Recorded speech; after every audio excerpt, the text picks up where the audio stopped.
Greetings, true believers. It is Matt Hall here talking about YouTube comments. Now, I want to show you something here. This is what I normally see when I log in to my little YouTube app on my iPad where I check stuff. And as you can see, you have your last few videos and some basic stats, and then your latest comment. And this is usually how I get notified about comments. Now, if we look here, we have 3 comments here. We have one from Cookies and Cream, longtime viewer, and another channel that I would recommend you check out. Some cool gaming discussions on that channel. Talking about EarthGov and Dead Space. All right, I'm sure that's something I'm interested in seeing. Silver_water, some notes here on the Control 2 DLC. Then we have MJ1205 saying, "Wow, so originally it was a white woman, and in the end they forced everyone to play as a black woman. Yikes." And here's where I'm at with this kind of shit. I don't like to censor people. I think that's a detestable comment. And I also think it's just ignorant and wrong. Like, you know, outside of any morality or human compassion, that's not what happened in the game. That's not how it went down. And that's a topic we've covered in depth here and elsewhere. I've been quoted in hate blogs and everything for my stance on Alan Wake 2 and people getting hired. Anyway, your last 3 comments are always here. And so I need to clear this out if I want to see more of the comments. Now, I can go over to the comments tab and go through, blah, blah, blah. But honestly, I've got a lot going on in my life. I used to answer every single comment that came through to the channel. And then things got out of control and I could no longer answer every single comment. I couldn't keep up with that sort of rigorous pace, okay? But beyond that, it was easier when I was just on the app and I just go, my 3 comments, I answer them, and then I go on with my day. And maybe I check it again at night, or maybe I don't check it again for a couple days, and it's manageable. It's no longer manageable. And to get this comment out of here, this race baiting nonsense, I have to either respond to it, remove it, or hide the user from the channel. I don't want to do any of those things, really. I don't really care to get into any more debates about this topic. You know, I felt like I needed to give my stance and express how I feel, but if anyone's curious, well, you can go fucking find it. You know, it's not that hard to find. I published videos on the topic. So all that is to say, I've got a lot of comments I haven't kept up on. And so today I thought, why not go through a lot of comments, all right? So here is the desktop version of the YouTube app. I've got my comments here flagged with I haven't responded. That's my search filter here. And we're going to go through and answer these comments, respond to the comments, reply to the comments. I'm going to reply to as many as I possibly can. I got my coffee here. I got my water. I got a J. It's my birthday. This is what I'm choosing to do on my birthday. I don't have any friends, so I'm going to pretend that I'm being visited by all of these people who are my friends. That's a joke. I'm very happy, actually. But I do want to answer these comments. I feel like there's been some good ones that have gotten lost because there's often just nonsense clogging my little comment window feed on the app, as I showed you before. So let's just get into it with Cookies and Cream saying, with EarthGov in the first game, it felt like they followed RE1's boots, followed in RE1's boots with the late game reveal. You know, that's with Wesker and everything going on with Umbrella. Like how you're in the main mansion, but then go to a side house, garden, cave system, and then a secret lab. Plus, Umbrella's reveal being late into the game alongside the double agent. I appreciate so much how Dead Space 1 is a story of people out of their element, simply making the best of a foobar situation. That's fucked up, but alright. Unknowingly putting others in harm's way without knowing it. Parentheses, Hammond's inability to kill his friend, thus sending him in an escape pod only to be picked up later, unfortunately. End parentheses.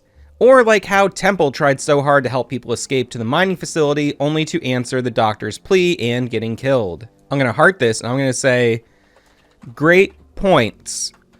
I never considered the parallels to RE1, but I totally see where you're coming from. I'm gonna fix that. Dead Space is definitely a person-driven story. Easy as pie. Only have 10,000 more to do.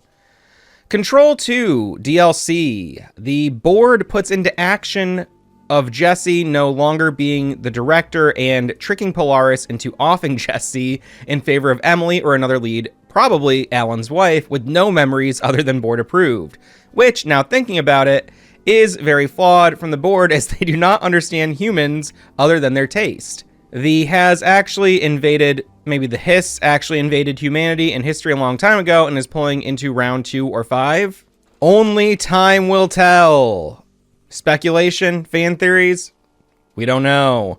All right, this comment I already read. I'm gonna say, I'm sorry, thumbs down. That's not quite how it went down. A courteous response to a goofball.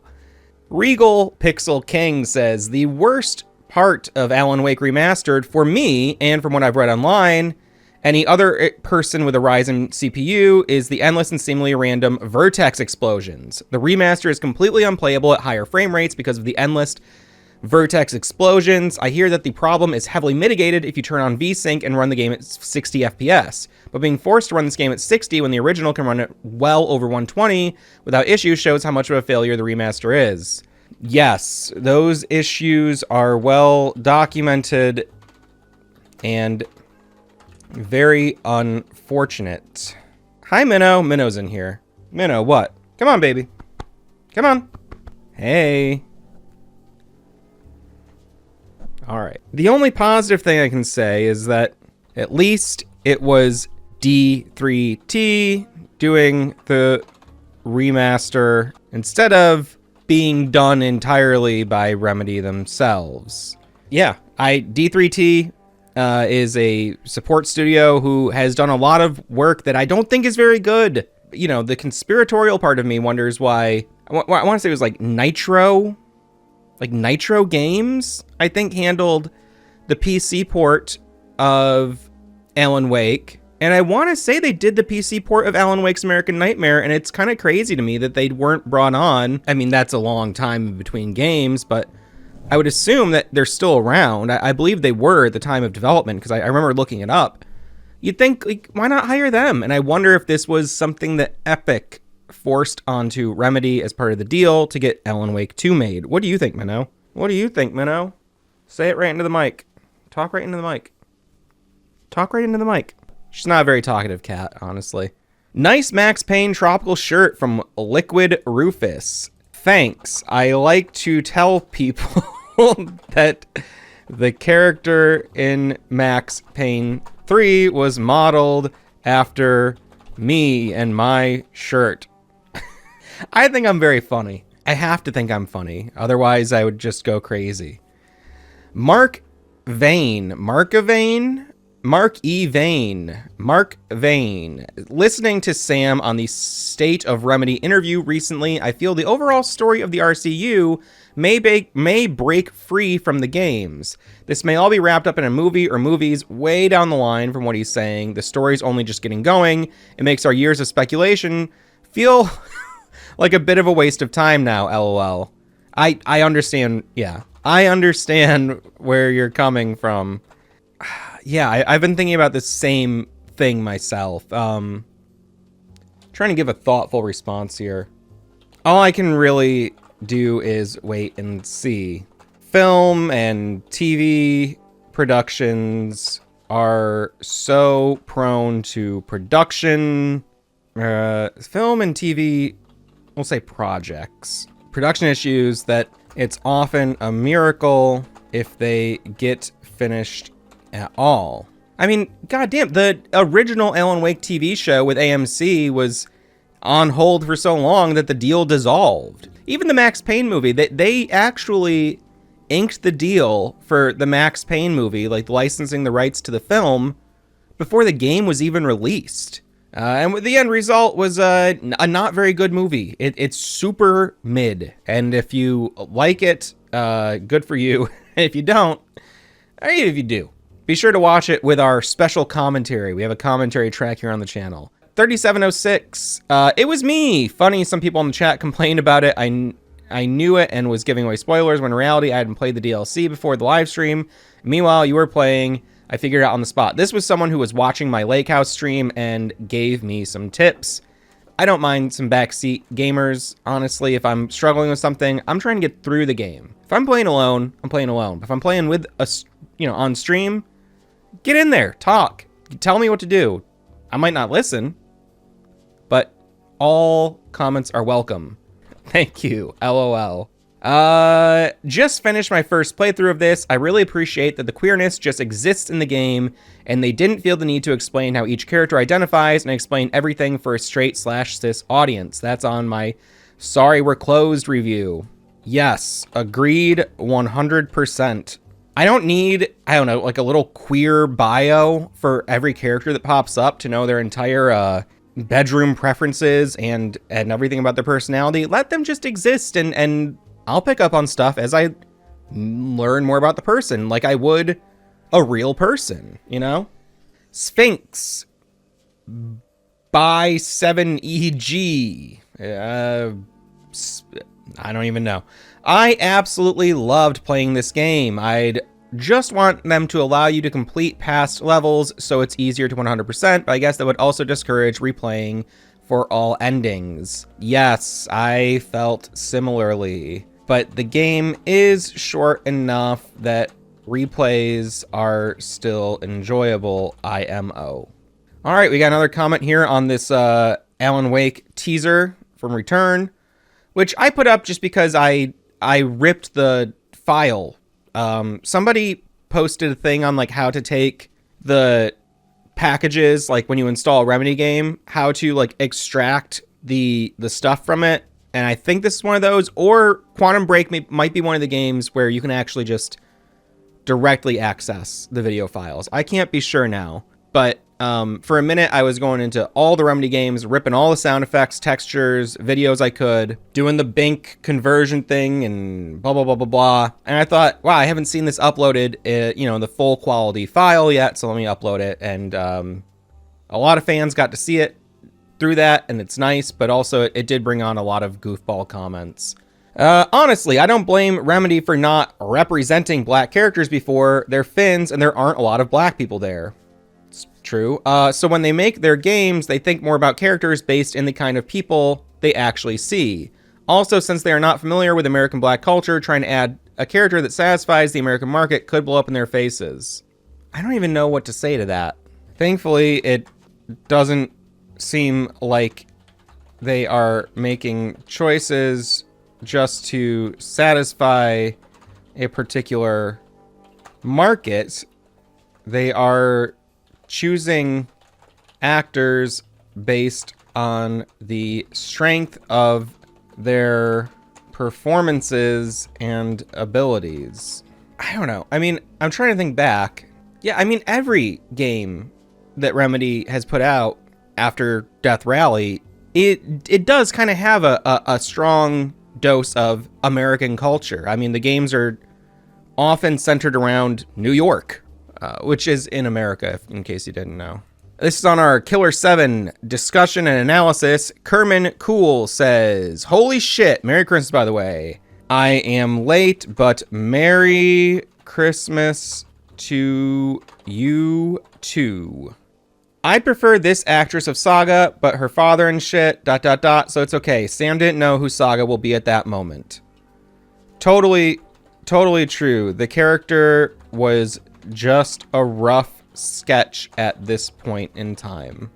That's it. Here's a video I made after I played Code Vein for 40 hours, and I said, it's not that good. This video that I found just might be over 2 years old, but as someone who's put in over 1,000 hours into this game, Jesus Christ, and read the comment section to some degree, here's my 2 cents. You can't brute force your way through the game as much as you would like to. There is some finesse you have to do through the few parts of the game. Secondly, if you know yourself, i.e. level up, upgrade everything you have to your name, and know your enemies, you will not get very far. What? Maybe if you don't know yourself. Don't be afraid to change it up a little bit. The game gives you freedom to change up the change/switch your blood code class anytime, even during combat. Oh, I didn't know that. It's not a smart way to do it, but I know a guy that did. Also, it might be a thing, but you have the option to invite others into your world. Sad to say, but after some time dealing with the Blade Bearer and Cannoneer, I had to implore the help of others after a while for the first few times at least. Lastly, don't give up just because the game is hard, get good. Help others and get good. Thank you, I appreciate the tips. I honestly did not know you could change. I'm usually better at typing. There's a cat in my lap. I swear. I can type so good. Blodo codes. Blodo code. Blobo. That's just... I can't do it. I'm trying to do a Huglio here. Codes mid-battle. You leaving, Minnow? All right, goodbye, Minnow. I think it was Buffy the Vampire Slayer that started the musical episode trend. If I remember correctly, that episode got Emmy consideration. But every time a show did it after that, it got a little bit worse. Wow, I totally forgot about that episode. But I remember being really fascinated by it at the time. I was a big fan of Buffy during its initial run. I thought it was so good. And I remember watching the movie for the first time and being like, this fucking sucks. I like the show a lot better. The movie's fine, I guess. I still never connected with it, really. Ooh, here's a long-ass comment from Spongy Yoshi on my Weird World of Microgames video, which I think is the best video I made last year. I really do, and I wish more people saw it, but also it's a niche topic. I'm more a diehard Mario Party fan, and Mario Party likes would totally deserve such a search as well. I agree, and I did make notes for such a project as I was working on this. But alongside Rhythm Heaven and Wario Land, I'm also a huge fan of WarioWare and currently replaying Move It when I found that I'm glad the research is totally on point. I've learned something about Work Time Fun. I didn't know it was a sequel, but I respect the anti-game aspect of that game so much, even if I doubt I'll get far into it. Yeah, I feel very similarly. The anti-game thing is cool, but also, like, how much can you subject yourself to something so torturous? I use torturous loosely, okay? Don't crucify me for saying torturous when real people are getting tortured and crucified out there. Also, as a SpongeBob Squigglepants enjoyer, can confirm they are indeed referred to as nano games whenever they are named, and the game is by WayForward, so it's pretty good quality-wise IMO. Was a great fix during the WarioWare hiatus. In case you haven't watched my video, SpongeBob Squigglepants is a WarioWare-like with SpongeBob. A little thing I wish was mentioned, though, is a very specific key to the WarioWare series is that is rarely well produced and explains why the devs worked on Rhythm Heaven next. WarioWare is secretly a rhythm game. Each microgame takes 1 or 2 measures, 8 or 16 beats, depending on if it's a long or short one, and then the win screen takes 4 beats, and the interlude between microgames also takes 4 beats, also taking a measure as a whole. Basically, microgames aren't measured by seconds, but by beats per second. It's not the speed going faster, it's the tempo. And this is a key aspect of the franchise that, for me, isn't talked nearly enough and is part of why the series is so unique, alien, and interesting. That's a great point. And as someone who is, basically a full-time musician outside of my video game work, I'm surprised I didn't pick up on that. I've counted the beats, as I'm playing the game, and I don't know, I don't know, there's something so transparent about it. It just clicks so naturally that I don't even focus on it being a rhythm game. Also, maybe a detour to talk about the other types of single-player minigame collections could have been interesting, like Mr. Bones for the Sega Saturn that changes your gameplay on every stage in a linear single-player adventure, and it's up to you to understand and adapt, or Vive and Clark on Steam that is structured more as a collectathon with a lot of different gameplay styles that link to other gameplay styles, hidden objectives, and a life system in between runs. I'm not aware of that game. Or Mr. Bones. I know Mr. Bones, but I never played any Saturn games, so it's kind of a big blind spot for me in gaming history. Well, not many. Those types of games also structure the type of experience the WarioWare series wants to achieve, especially with its boss minigames. But I totally understand cutting them for the interest of time. Same for the section above, it's more so nitpicking. Finally, here's some more omissions that I think could be interesting to check out or mention in a follow-up, or just if you're in the hunt for other interesting microgame collections. Flash games. There was a lot of WarioWare-inspired Flash games back in the day, like Cursor Chaos, Nicktoons, Super Stuffed, Minigame, Mania, or Ninja Glove, but here's some interesting ones. Okay, we got a bunch of picks here. Fan games.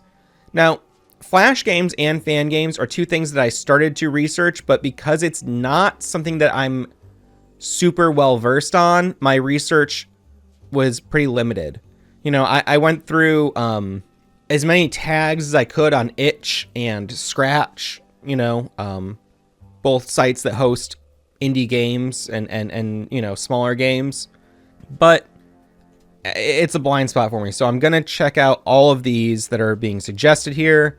Before highlighting specific games, I also want to mention how the Mario Party series uses microgames as well, usually on the board itself, but has other uses like dual mini-games in Mario Party Star Rush, Mario Party The Top 100, and Super Mario Party. Take form of pretty simple microgames, and Jamboree has a few mini-games that could be considered microgame collections. There's even a 100% WarioWare-inspired event in the 3DS version of Mario and Sonic at the London 2012 Olympic Games. I didn't know that. Hot Pixel, a French game. You're French. Of course you are. I wouldn't know. And it seems to exist because there is quite a lot of WarioWare mods on the PSP. Interesting. Was made by a street artist / influencer, but it's not very good. It's still pretty unique because it does a bunch of risque stuff that Nintendo would never allow. Ultra Mega Extra Party Challenge for Switch.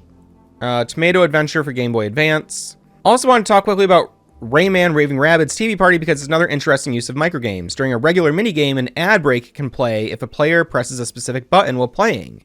The winner of the microgame, usually a shake as much as you can or reflexes type microgame, gets a bonus for the current minigame. And you can unlock a single player WarioWare-like mode for finishing the story mode as well. Wow, I stayed up way too late to type all that comment. So yes, super interesting topic and amazing research. Thank you. Wow. So much good information here. I truly appreciate it. I will definitely be going through all of the games that you mentioned here. I have also been making notes for a similar video on Mario Party type games, but it has not fully come together just yet. You really helped to make me aware of a lot of titles that I had never heard of before. Thanks again. I will definitely be going through all this stuff. That's a great comment. Can I pin this comment? Okay. A fantastic game all around. The new Game Plus system, which doesn't force you into an even harder mode if you want to re-experience the story 1 year later or something. However, the DLC had two unforgivable sins. First being they were not a fight with the spoiler you encounter in the latter chapters of the story, and the second, and most unforgivable, was no DLC with Cruz and her Prime. Like, come on, dude, what the hell? I don't really have a response to that because I don't know about the DLCs. Always love a good NG Plus system. It's true, I do. According to AI, this is most likely the blueprint for the Remedy universe, and Ragnarok is coming. I see. So they're taking the Norse realms and comparing them to the different aspects of the Remedy games and their key features. I'm not really a big AI fan, but this is an interesting comparison. And it's true, I'm not really an AI fan, and that is an interesting comparison, and I have made similar notes myself without AI. Fight the duo easily, wearing an armor transform to get over 100 flame resistance, then kite the ice one away from the fire boss and take her down first. You can face tank the fire boss's spell and easily kill her. Soloing the fire boss later is easy. Good to know. It is. I haven't gone back in and tried to finish that game, but I will. I swear to God I will. For me, the coolest thing in the Timebreaker episode was the origin story of the REC base of operation, the oldest house being an old tree. Yes, the recurring tree theme throughout the Remedy games really feels like a massively important detail that is easy to overlook. Oh, are these AI generated responses? Much like you, I saw a lot of negative things being thrown around about this game, but couldn't find a single piece of information as to why. I wanted to know more about it, how it played, the storyline, but the most popular videos covering the topic were from creators I couldn't watch, even if it meant keeping me out of hell. Thank you so much for presenting a truthful, level-headed, and non-inflammatory deep dive of the game. Glad to help. I think we all get tired of the over-the-top clickbait titles and videos. That's true. If you use clickbait, you're a fool. Stop that. I've been there. It's hard to find the balanced content. Yeah, thank you very much. I am glad you enjoyed the video. Fallout 2, legendary game. I love it. Hell yeah. I hear Minnow crying downstairs. I believe the red-headed woman is a reference to Beth Wilder, the character in Quantum Break game. She was a friend of Jack Joyce, the main character, who was Tim Breaker, a version of. Beth Wilder, actor Courtney Hope, is also the actor of Jesse Faden, who is also a redhead. Yes, I intentionally left a lot unsaid in this video. I think it is more fun to let people make these sorts of connections on their own. Ahti is a board member who is protecting the oldest house from Mr. Door and those like him. I am not sure if he's a member of the board or not, but he definitely appears to be a guardian of the oldest house. In Norse mythology, Jormungandr dies. Jormungandr? Don't know what that word is. Thor kills it, but in turn is also killed by its venom. However, there are both humans and gods still alive after Ragnarok. Among the gods is Modi and Magni, the two sons of Thor. Might be reflected in Saga's mother. Honir, who is one of the three gods that created humanity. Njord, a god often portrayed to for safe travels, or a god often prayed to for safe travels at sea, said to be calm, to be able to calm storms, etc. Vali, son of Odin, the god that took revenge on the killing of Balder. Revenge/vengeance kind of being a big thing in Alan Wake. And the daughter of Sol, who could be a reflection of the bright presence. Not sure any of this actually has anything to do with what will happen, but it very much fits the characters and personification of dark and light in this universe and story. Well said. There are a lot of direct parallels. Parallels? How do I spell parallels? Parallels between Norse mythology and Alan Wake, as well as Max Payne. It doesn't always sync up one-to-one, but the influence is very apparent. Never heard of Dustborn, so I wanted to look up a simple video covering it. I can't explain how long I scrolled just to find a video talking neutrally about the game's existence at all. LMAO, so thank you. You are very welcome. I tried hard to keep it level-headed. Is that one word? It is. At 4942 with Artemis, I have a stretch of a theory based off her name alone and previous information you gave about Beth Wilder and Jesse, as well as their similarities. What if Quantum Break universe was Greek gods and the Control AW universe were Norse gods? In ancient Greek religion and mythology, Artemis is the goddess of the hunt, the wilderness, wild animals, nature, vegetation, childbirth, care of children, and chastity. In Norse, you have Skadi. Skadi doesn't know. Also an icon of hunting and also of the winter. They share many similarities in this regard. What if Artemis in QB's universe is the Saga Anderson of Control AW's universe? This would explain the prevalent visions of Artemis at the end of time, based off of the ending sequence in AW2 with Saga. Like I said, sort of a stretch, but it makes sense to me. Fun fact, did you know the Greek gods are able to alter fate, meanwhile Norse gods are unable to change fate? This, however, appears to be switched between the QB universe and the Control universe. If you pay close attention to Beth Wilder's story with this in mind. Definitely a bit of a stretch, but I really like that theory. That's fun. That's a cool one. Gregory House says, get well soon. Oh, this is when I was sick. I got COVID and the flu back to back. It took forever, but I finally did get well again. Thank you. Took me 4 years to get right from COVID-19, as I was one of the population that got allergic reaction to the vaccine, so you have a long way to recovery. So you have a long way, mister, to recovery. Trust me, I was there.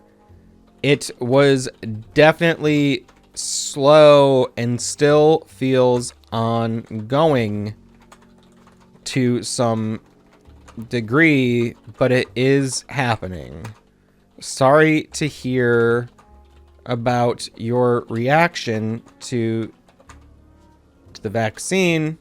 I don't know why I ended that on a little up note, but in retrospect, what we saw with Jesse and Tom the poet is most likely para-utilitarians have more resilience against reality changes, but it also shows that even Jesse could fall at one point or another to them. Thus we needed an Anderson whom it seems almost have immunity to it.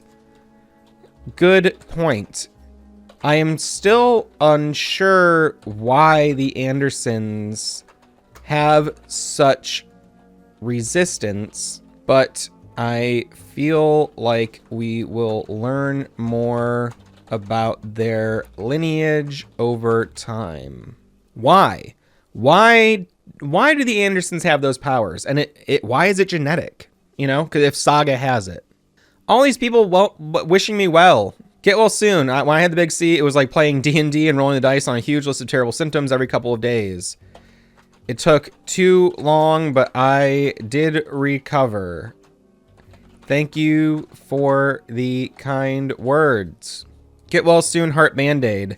Thank you very much. I'm replying super late, but I appreciate your comment. When Thomas Zane gave himself and the dark version of Barbara Jagger to Cauldron Lake, why were his body and her body able to rise again in their respective light and dark versions? I thought Jagger was originally only able to be brought back because of Zane in his grief wrote her back into existence when she drowned. So who wrote Zane and Jagger back into existence? This is a great question, and I'm not entirely sure, but I do wonder if it was Alan. It's very hard to make complete sense of that. I don't think it really makes sense to question what was the original prime reality in this setting, since the reality retcons are comprehensive and reach back in time, creating an impossibly tangled mess where effect does not follow cause. I hate to admit it, but I think you are totally right. And with Remedy, whenever there's a retcon or anything, you can go, it was an AWE. This game, it's Seaboard Dondi. Seriously, what does that mean? Couldn't translate this section. Got it. I liked it a lot. Sorry, Juan P. I'm still playing Dustborn. I became curious about it since the devs and the game are continuing to garner hate to this day, and I thought, is it really that bad that people are still talking about it? I'm at the part where the group are trying to get into the mall now before they face off against the futuristic science people, and so far, I like the game, I like the characters, I like the minigame mechanics that help you progress. I always love these kind of games where you can basically make your story your own through dialogue options and the choices you make. I heard so many bad things about Psy, but I found Way of the Mind Psy to be more reasonable and less complainy. Way of the Mind, like, is one of the personality types, so as you play, like, choices you make and choices that characters make and the decisions through dialogue and other things, like every character has like a couple different like paths they can follow. It will kind of dictate their worldview and perspective and like overall demeanor. The only complaint I had about Gnome is that it's hard to find a balance in the choices she offers to just stay friends but also not make a love triangle. Since Pax is pregnant and trying to get to her man in Nova Scotia, At least that's a theory I heard about it. Yeah, I won't spoil anything, but it is hard to keep things chill with Gnome. Theo is pretty cool. I'm trying to get to the end of the game with the OK Dad coda because I see him as a caring leader of the group. Pax is honestly not bad. After the recent updates to the game, you can make her a more likable character. In my opinion, at least, I like how you can avoid using her Vox to make things worse. That's good. Ziggy was really annoying at first. I didn't use Vox in her at all and tried talking to her the whole Liberty arc of the story, and even someone after revealing that Pax never ran away and that their mom lied to her, she still found a way to be pissed off at Pax, which is funnily enough pretty annoying, but everything between them got resolved in the next arc, which was pretty nice. Eli is the newest character now, and the CT caretaker bot, lol. I'm enjoying the game. The music minigame is alright. I like rhythm games. The Echo hunting minigames are cool. It's another little minigame thing. If you don't know the game, this isn't going to make sense. I'm sorry. I like exploring around every corner of the map, and this just incentivizes me more. Totally agreed. I really want to try to get the best ending possible, in my opinion, for each character, and that surprises me the game managed to make me care about where their stories end. Again, agreed. I actually cared about each character individually. I feel like a lot of people that play the game and then release a judgment and say it's trash don't really try to make the characters likable. They go into the game not with an unbiased mindset already, but with their set hatred, and they play the game with that view that I hate this game. It sucks that this game was sponsored using taxpayer money. I understand some people have gripes with the leftist views of the game, but I don't think what I've seen so far is a bad message. I haven't seen the infamous racist scene yet, but I've seen the blatant discrimination for people with voice/word powers. That scene with the police in the diner is very prominent in my mind because I have heard people talk like that in a racist manner. I like how it wasn't about race, though. Like, Vox gives a way to show discrimination in an ambiguous, non-specific kind of way. Maybe it's race, maybe it's religion, maybe it's a political opinion. I get why it had to be America if it was their intention, because this is the place where all of that is present all the time, and that's totally true. As an American, it's very hard to escape that stuff, even in your own home. I feel like it was smart. It doesn't feel like it's being shoved down my throat because I've seen places where that's just how people are. The meme being used to pull misinformation off people's heads, the chef's kiss, perfect in my opinion because it's true. A lot of people who discriminate against a race, against a religion, or certain people with certain political standing do so because of the misinformation they consume, or they're generalizing, or they do so based solely on their own experiences instead of seeing it as an isolated event. They just generalize it to the whole group. Again, 100% agreed. But it's an interesting story that's being told through the game. But maybe it's because I'm playing the most recent version of the game. Maybe they took out and changed some stuff. Either way, I like it right now so far, but we'll see if that changes as I keep playing. I totally agree with a lot of what you're saying here, especially about the meme and pulling out the misinformation. I'm curious to know what you thought of the rest of the game if you have finished it. There we go. Devil Taz 35, my Alan Wake ARG video says, the Australian, the project can't be real as after experiencing the 360 here in Australia, the fact that there was no RRODs on any of those 360s they used seems impossible. The Red Ring of Death. Maybe you don't know this, but in a lot of places, the 360 was just broken. It was just broken as hell, and it would have a red ring on the front of it of lights that meant it was dead. Personally, I had 4 consoles that bit the dust from launch, with 2 of them being replaced by the store in the same day. It was that bad. The other 2 within a fortnight. That's crazy. Now, Fortnite is my favorite game, but it's also a span of time, 14 days. The only 360 I own that still works is the Modern Warfare 2 Special Edition, which seems to be bulletproof for whatever reason. For Alan Wake, I have the limited edition 360 collector's one that came with the novel, and the box was designed like a mystery book. It is really cool. It is really cool. As far as atmosphere and creepiness with color choice, the 360 is still the best version to play. The original is still one of my all-time favorite games, and is much better than Alan Wake 2. Damn. I missed the 360 era almost entirely, but it is wild to hear about all of the Red Ring of Death issues people were having. Honey Pop? I just downloaded it for the first time. Video imminent. I really enjoyed this DLC, which is no surprise, and this is on the Lake House video, which is no surprise to me because anything related to the realm of Control always fascinates me. Suffice to say, I was looking forward to this DLC the most, and it didn't disappoint me for the most part. Of course, there's a few things they fell short on, like interesting combat encounters, an actual good boss fight, which by this point I've accepted Remedy is not capable of given their track record, and overall length of playtime. Very solid DLC. Agreed. Honestly, their boss fights have gotten better over the years, but they still have room to improve. They still have plenty of room to improve. No offense, Remedy. I mean, even in the making of Control book, there's a section where they like, someone was like working on a boss and they're like, oh, we don't really do bosses. Like, how is this going to happen? So yeah. Yeah, bosses are hard though. A lot of games fumble the boss. Can't wait for your Trap movie review. My review is this. I loved it. I did. I loved it. The rise and fall of Alan Wake. I don't know if I really agree with your views on Barry Wheeler. He's a bit of a problematic figure, that goes without a doubt, but Tor and Odin were rockers. No manager has ever been able to keep perfect control of their talent. And like the thing with the nursing center, the fact of the matter is that Barry Wheeler paid for a service and should not have needed to stick around to ensure it was done. The contractors are at fault for the issues with Valhalla Nursing Center's renovations. Wheeler is at fault for not checking in on things and having further repairs done, however. Barry Wheeler kind of sucks. We've all heard his egotistical remarks in interviews, but I don't think he's the horrible mismanager that you've implied him to be. Just another talent manager with a head too big for his actions. I will politely agree to disagree. I have other information on Barry Wheeler that I could not share in this video, and it is that knowledge that keeps me from believing that he is a good person. I'm making that up entirely.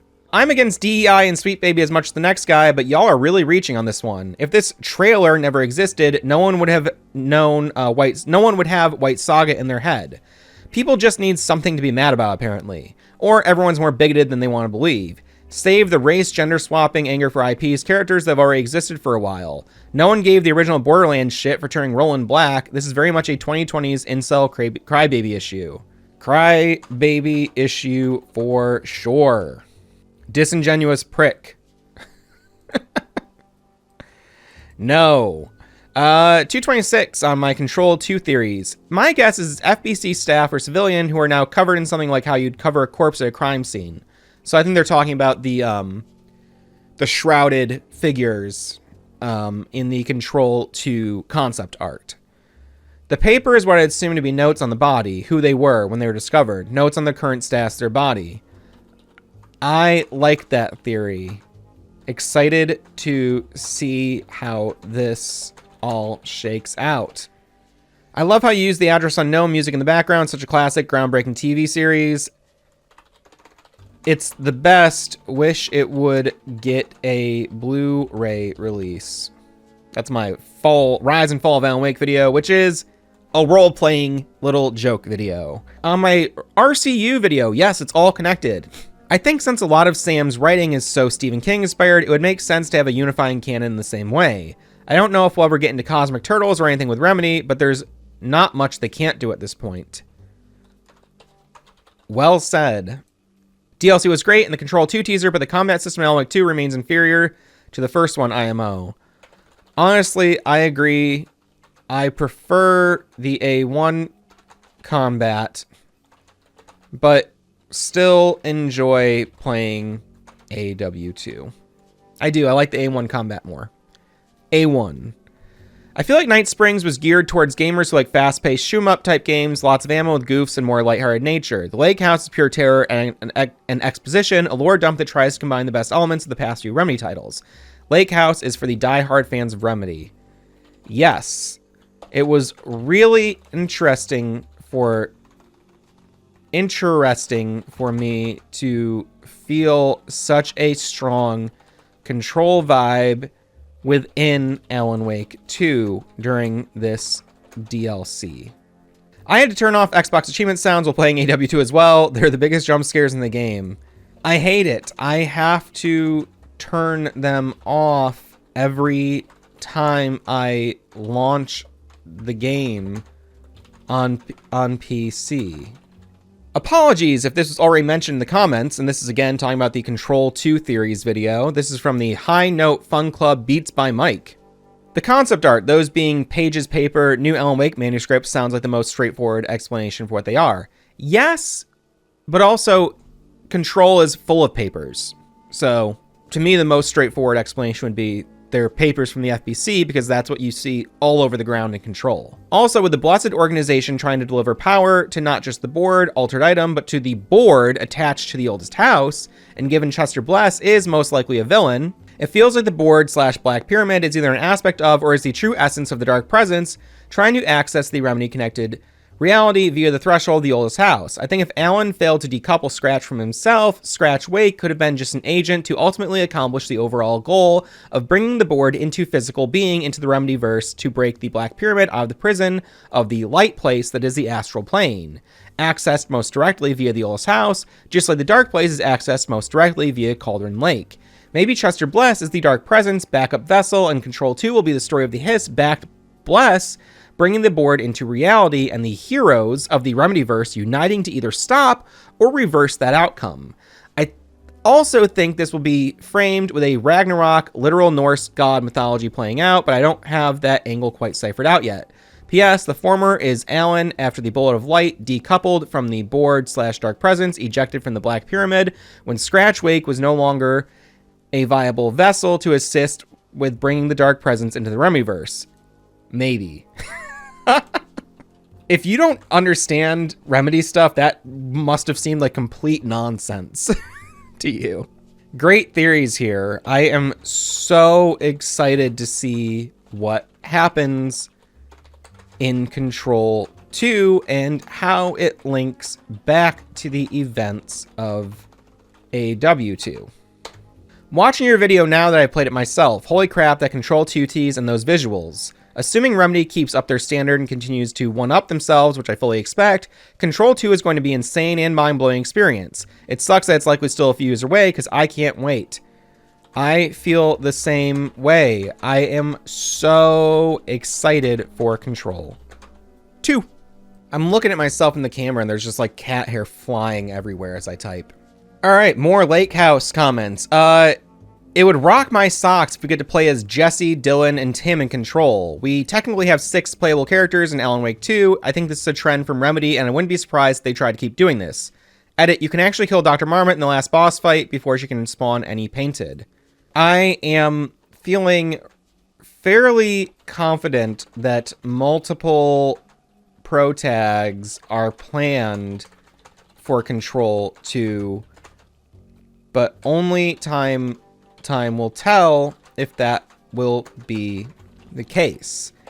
They've been trying to implement multiple characters, I think ever since Max Payne 2, but it has always been, it has always been hampered to some degree by budgetary and production issues. And that's true. You can go back and read on a lot of the games, like Quantum Break was supposed to have like 4 playable characters. In the original Alan Wake, you were supposed to be able to play as Agent Nightingale and do this sort of back and forth thing. So, Stuttering Craig would really flip his noodle if you ever heard 5 to 1 by The Doors. That's a song where Jim Morrison makes some kind of vague, violent threats. And yeah, this is a reference to how Stuttering Craig thought that the lyrics in the songs in the game Dustborn were a violent threat, and he was afraid of them. He's a goofball, and I can't believe I was such a big Screw Attack fan. Moment of silence for all my other G1s out there.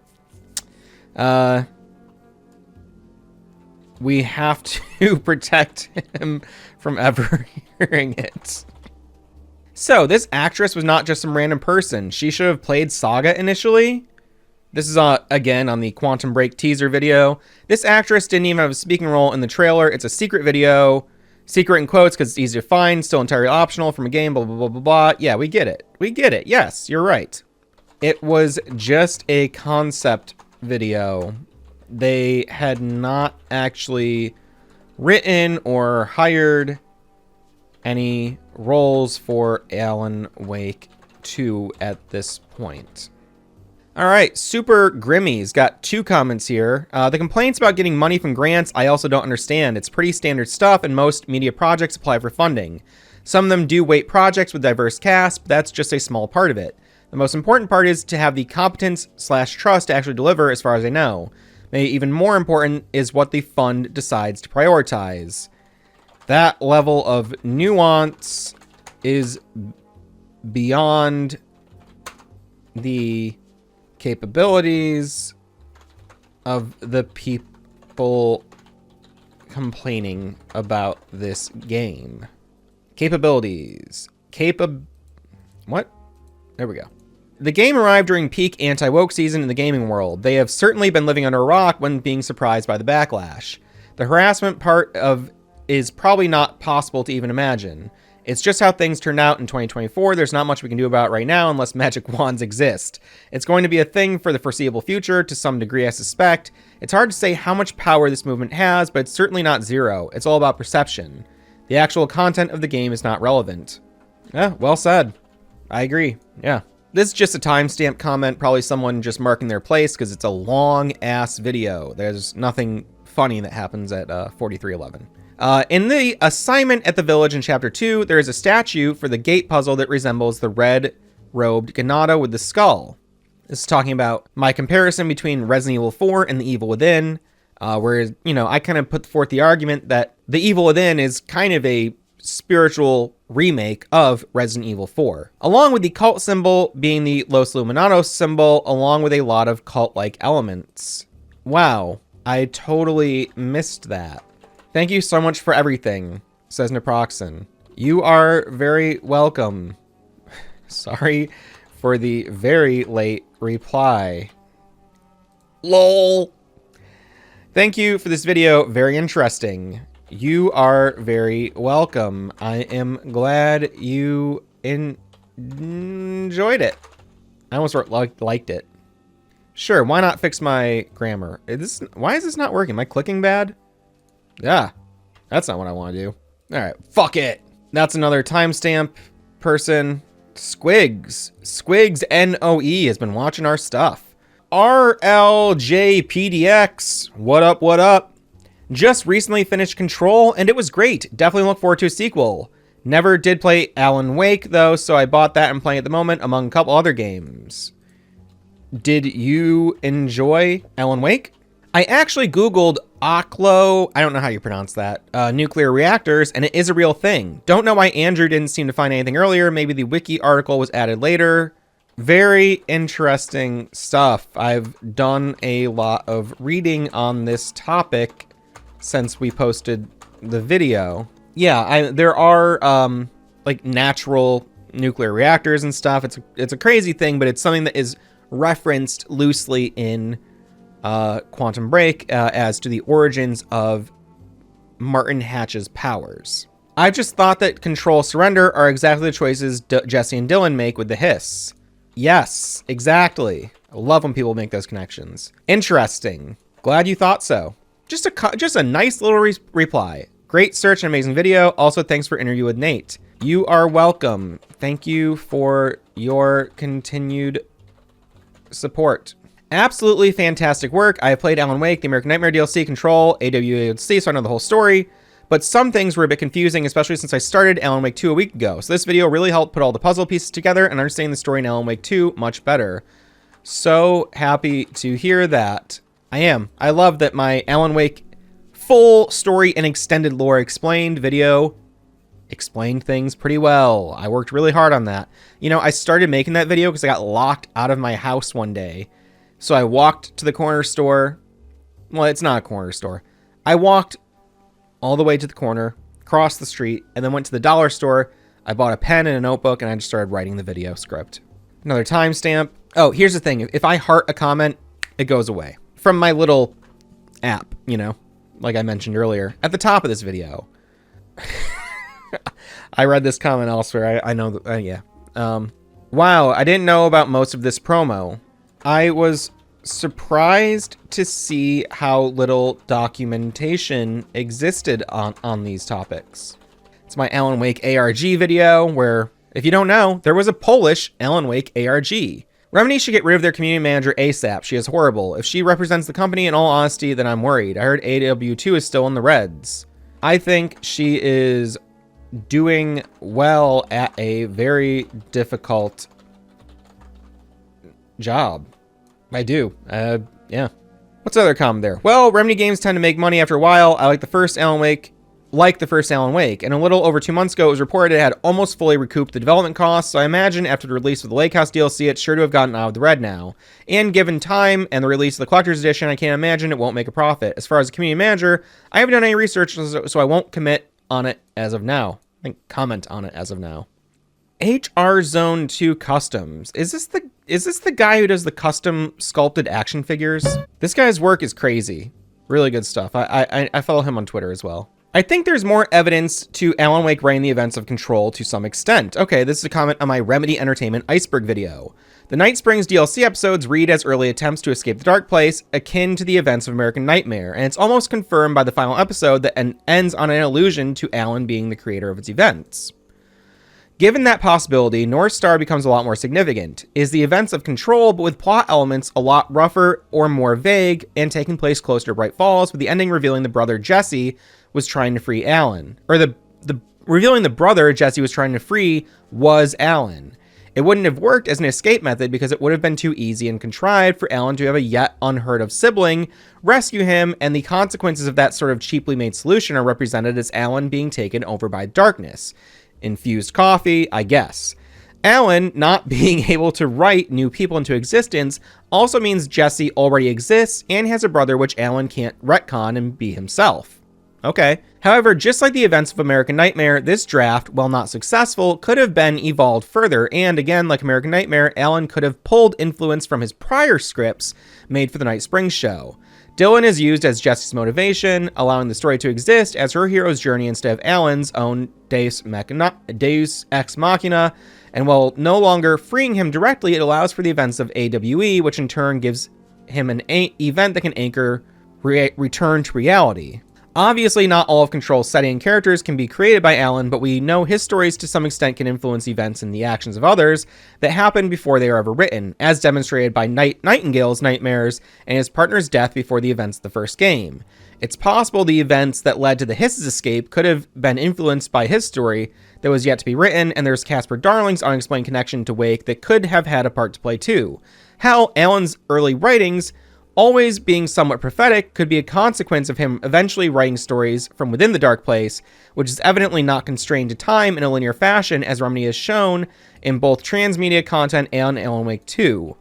I think you have some great theories here.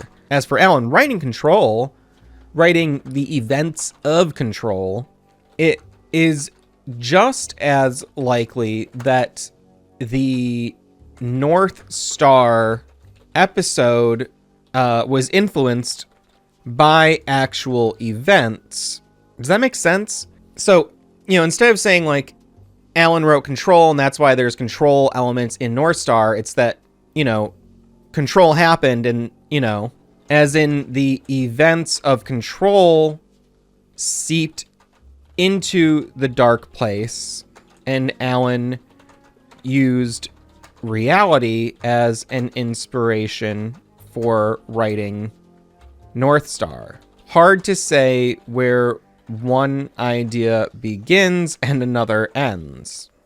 What are these fucking automatic responses? I hate this shit. I expected more new stuff from New Game Plus as well, more manuscript pages, more deja vu moments, things like that, but still enjoyed playing again quite a lot. New perspective makes you notice so many things, and the new ending was very satisfying for me. I do feel like the story of Alan Wake in the lake is over, but now we've got a bunch of new stuff to explore in the next games, like what kind of havoc the Zane-Darling duo will wreak in their attempts to escape, and how the FBC will be involved, which I'm sure they will be. And that's on our discussion of the final draft and everything. Yeah, New Game Plus is a bit underwhelming. I know. There's still a lot of story to tell, even with the new ending. What? Yes, I feel very similarly. Similarly. The Zane and Darling connection is especially intriguing for me. And in many ways feels like it can echo the story of Alan and the lake.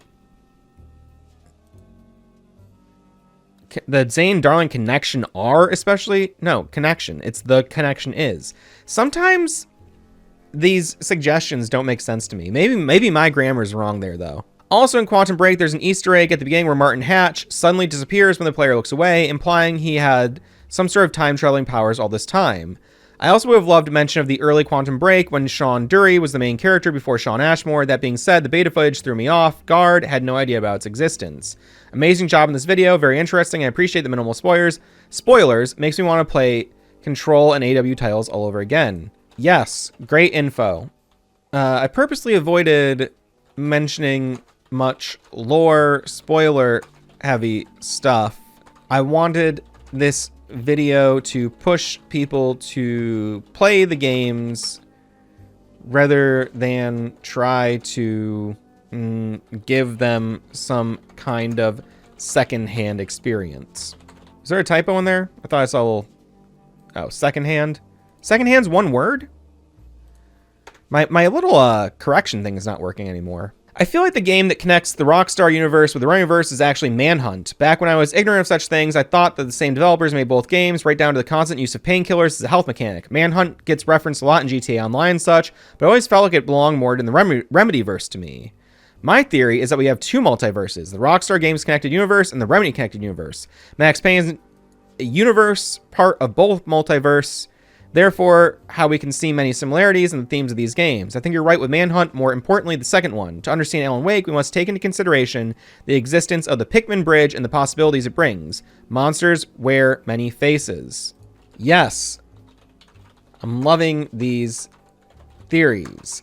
I have not completed the Manhunt games, but have enjoyed reading up on their lore and totally see how you could think it was from the Max Payne devs. I think everyone who says Alan can't do X or Y with his power is wrong, and Remedy is just sticking to what Alan himself thinks as the official statement. Mr. Dorr seems to think all the rules he adheres to and limits he has are all just Alan being Alan and not actually necessary. And the QB chalkboard speaks of how dark matter formed the universe and credits Alan with Let There Be Light. So I'm pretty much on the Alan is actually God train, especially after Timebreaker revealed him as the master of many worlds. Damn, I never really considered it that way. But I think you might be right. It was Alan's own doubt that limited him, and Alice admitted to needing to trick him in order to help him through the events of Alan Wake 2. Very interesting. I will have to chew on this a bit longer. That's some good stuff. Blazing Onager. Control 2 theories. Considering Lance Reddick, bless his soul, was supposed to play Mr. Dorr, it makes obvious sense that they got to make those connection. Hope for Remedy to regain the rights to Quantum Break so they can make more direct link. Yes, Microsoft is doing nothing with the property. I'd love for Remedy to be able to acquire it. Seriously, Microsoft, come on. 419, fun fact. I randomly found Poets of the Fall from a YouTube video in 2016 of Drama for Life. I listened to that one song for a year before I was looking up random games on YouTube. I heard Poet in the Muse and had a, hey, wait a second, that sounds like moment. Imagine my surprise when this little indie band who nobody around me knew about just appeared in a game I so happened to watch on a Let's Play. It was like being Alan Wake himself with a coincidence. That's a very fun story. From Pokemon Music Lover 5. Great username. Jose Moran, 1726. Dr. Darling came out our world to get coffee. He did. That's in reference to the coffee thermos video where Matthew Peretta appears on screen as Dr. Darling in the Remedy offices. 9/11. Cry face, cry face, cry face. I did a 9/11 series or segment on my iceberg video here for the Remedy Entertainment iceberg. I went to sleep watching ASMR and woke up to this video. I have no idea who Alan Wake is, so I guess I'll have to restart the video to get the full context. See y'all soon. Hopefully you learned something and are now a hardcore Alan Wake fan. 3 months ago, all right, I'm trying to go back to these comments. I've been like, how many did I miss? More than 3 months worth? Ugh. Jack Wise left us a very lengthy comment here on, oh wow, many comments here about Half-Life. So let's dig into Jack WSE. This was post-Quake, post-Glide technology, so yeah, we're talking orders of magnitude and capability over an N64. Now you could run it on a potato. It had a lot of different modes to do software, etc., but at its maximum using DirectX, which is the whole point of my Half-Life exists, as proof of concept that you could do cool things with DirectX, but like bespoke video cards were a thing at that point, RAM, hard drives were all a thing, and the N64 really, it was really a niche device that was designed to do a couple of things really well, but suffered from the rapid advance, where there wasn't really a right way to do things, but there was just a better way to do it, and they didn't always choose the right one. That's true. But on the outside, if my understanding is correct, the upgraded model of the N64 had 4 megabytes of video RAM, which is a lot more video RAM for the time, but that was all the RAM it had, and not a lot of people had the updated version from what I understand. I don't know if it's the upgraded model of the N64. I thought that was the RAM expansion pack you could put inside of it. There's a channel called Pixel Pipes, as well as LGR. I love LGR. They often talk about the transition periods of computer hardware throughout the years and that explosion that happened from almost entirely a multimedia-focused device, or a industry or professional device regarding anything doing with 3D. Initially, I couldn't play Putt-Putt because I didn't have a multimedia video card or whatnot, but I could play Jedi Knight or Quake because they were designed to run it in software. That would not last much longer, lol. But it is a testament to the early programming skills with how many different ways they had to get the game to run. Totally, well said. People talk about it nowadays like, oh, there's so many configurations, and it's like, dude, they all do the same thing. They pretty much do the exact same thing the same way, and really what you're accounting for is different configurations of the same thing, which they don't, lol, as anyone that has a slightly older generation video card, even if it's a console equivalent to the primary development source nowadays of a console when it ports the PC. But you know, they wouldn't know how to do it anyway because anybody that could do that goes and gets a real job that pays money and doesn't make them miserable like video game software engineers.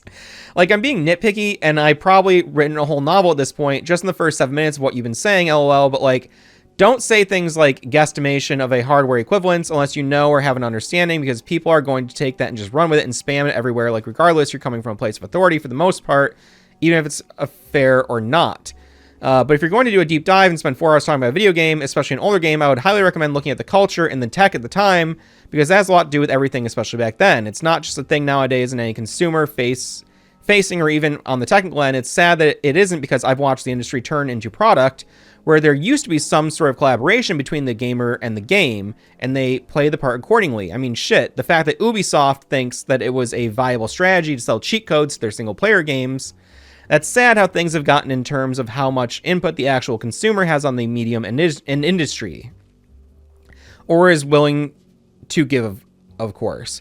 And it's not even in the zeitgeist or mindset anymore. They just want to take things they're given, and that's not how PC games are made. Not for another few years anyway. Thank you for the insights.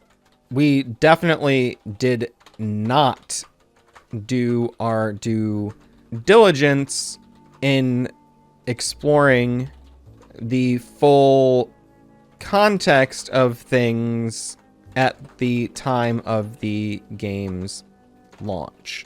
Isn't this a Remedy focused channel, or at least heavily admonished channel? and you rarely ever crash, LOL, doing something right, I guess, or maybe wrong for everything else, because LOL, every Remedy game that I've ever played has had massive amount of crashing and weirdness. And it's been okay because you know they're doing something cool usually. Never played Quantum Break, and I don't intend to after seeing that contextual automatic crouching feature. Way to ruin what should have been more gameplay by Callisto protocoling that. I was upset not having it in control, but I didn't realize how it functioned before, so LOL, I guess I lucked out. That would have been a deal breaker. But Control, boy, does that game like to crash hard. Had to do the pin the task manager to always on top because it would usually require a power button smash if I didn't. But heavily scripted, resource-type games like Max Payne 2, Half-Life 2, they crash. It's just a thing. There's a channel called Pine Splash that in his OCD and speedrunning affinities has kind of deep dived into every damn near glitch that Half-Life 2 has ever had, as well as many other Source Engine titles, and he does explain the actual, or at least a loose explanation of what's going on in some cases. Found it very useful for doing source modding myself. We do live in good times, though, at least for that thing of compatibility and whatnot. Most of the games from the early 2000s, late 90s, etc. would just not function in the latter 2000s, early 10s. Often you wouldn't know why they were broken. Turns out a lot of the Rockstar games were broken because they never turned off the DRM that would cause it to consistently insane as punishment, but they also had a lot of multi-core issues and game speed issues. We have all these wrappers now and large address awareness executable files and all sorts of fun stuff. That's true. A lot of the, but even still, like Rockstar is still selling broken games. They sell Manhunt's broken and Max Payne are broken. So like you buy them on Steam and just play them without any fan-made fix patches. But if you're playing the game doing things like bumping up the resolution without adjusting for aspect ratio in the field and view of the model, like come on. The fact that we can even do these things in the first place is nice, and it didn't used to be that special. As access wasn't so hyper-restricted, but with the advent of injectors and really try-hard communities, as well as credit where it's due, a rare twist of Microsoft actually doing something right occasionally, enough of the way to be a feature, not a detriment.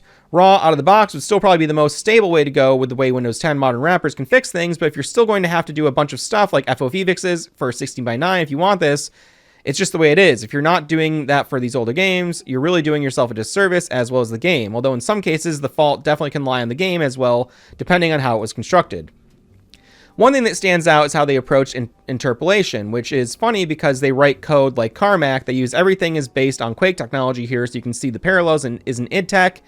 And for some reason, they wouldn't actually start utilizing that functionality in a reasonable or logical way until 6. Even the Wolfenstein games, the first one, needed a bunch of parameters, and I think that some executable hacks, because of all of the development console command and CVR functionality, had been restricted for retail, because you know somebody might cheat in a single-player game trying to get it to work, lol.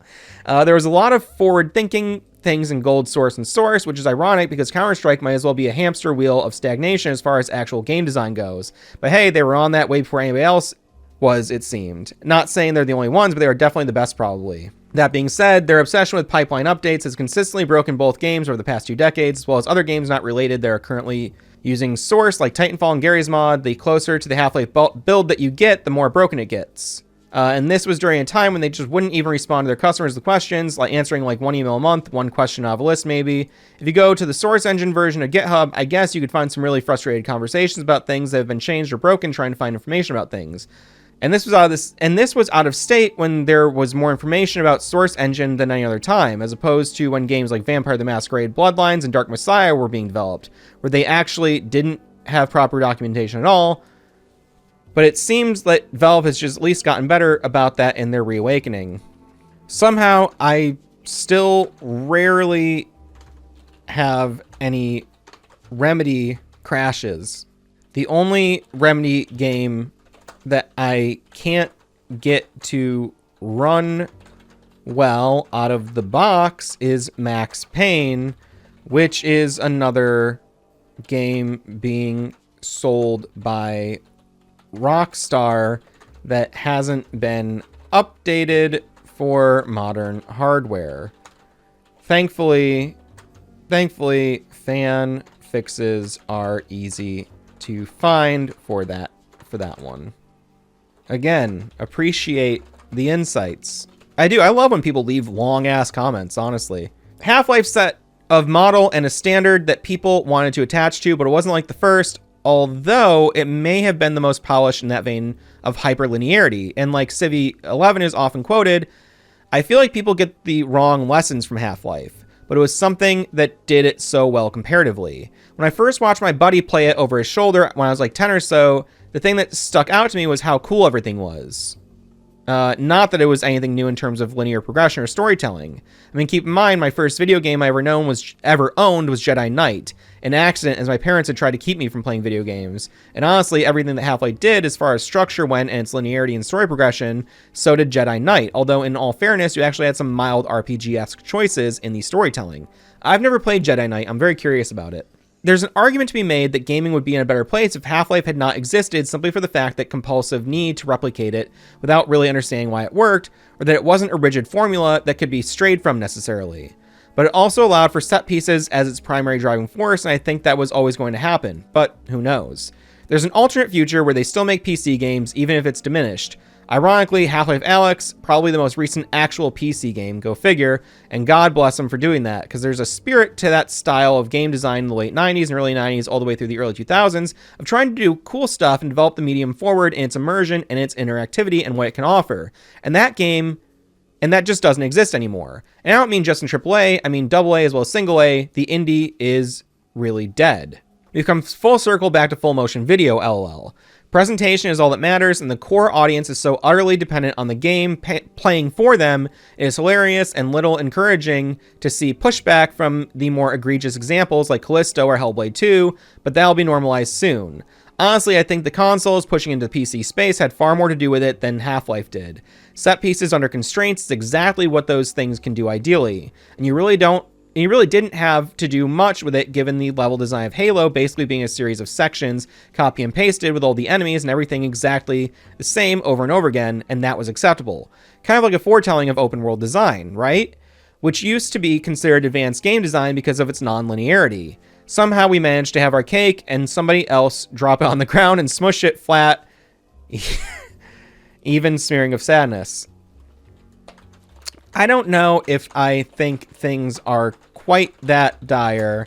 I still see plenty of indie games pushing things forward in interesting ways, but I do see where you're coming from and respect your perspective. Yeah, I mean, you said a lot. I can't write a novel back, but I don't know. It's just interesting to hear other people's takes on games. Sweet Baby changes people, and how exactly? I used to be white. Okay, boss. Apparently it's thought crime to do anything more than surface level or contextless analysis of the game, according to the comments. I'm not sure what that means. I find Justice fascinating as far as Antifa antagonists go.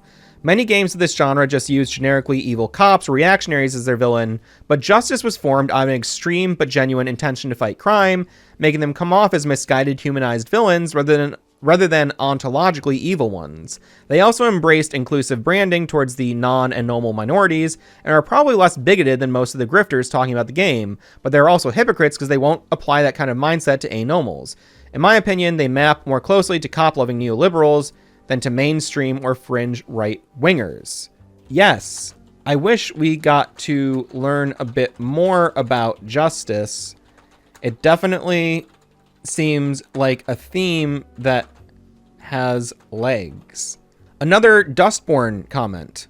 Personally, I feel like this game was made with a very single-minded view that leaves very little room with empathy for each side of the argument. The devs wanted to shame, which is honestly the worst way to communicate your views with someone.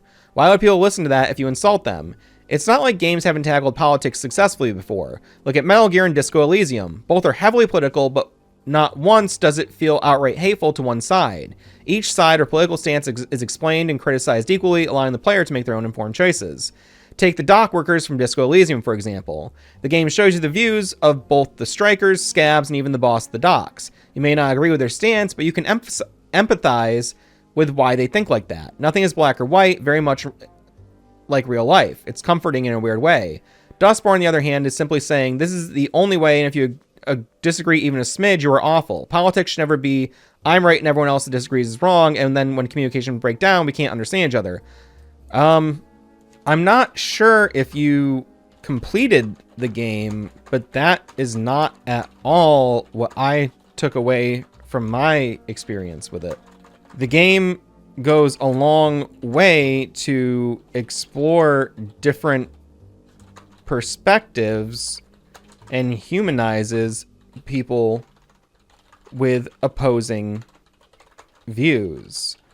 It doesn't always stick the landing, but it's not shaming or hateful, in my opinion. Man, that hoop earring is so huge you can play basketball on that. It's called fashion. In this game, you're playing as the actual evil final boss. Okay.